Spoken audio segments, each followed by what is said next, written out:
అబ్బో, వెధవ అంటే ఎంత గొప్ప మాట అనుకునేట్టుగా చెప్తాను నేను. వెధవ అనేది చాలా విరివిగా ఉపయోగిస్తుంటారు ఈ శబ్దం.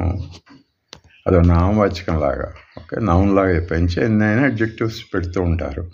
దొంగ వెధవ, పిచ్చి వెధవ, ఓకే, వెధవ మోసగారి, ఇట్లా ఎన్ని రకాలను యూజ్ చేస్తుంటారు.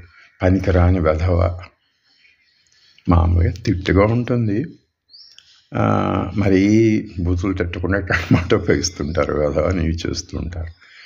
మా చిన్నప్పటి సంగతి తమాషాగా చెప్తూ ఉంటారు. వెధవ అనేసి తర్వాత ఏంట్రా అట్లా తిడుతున్నావు అది ఇది అంటే, నేను దీవిస్తున్నాను అనేవాళ్ళు. ఏంటో దేవునంటే, వేధవ అంటే 1000 ఏళ్ళు ధర్మముతో వర్ధిల్లు అనిట. ఇట్లాంటిది ఎప్పుడన్నా విన్నారా మీరు ముందు?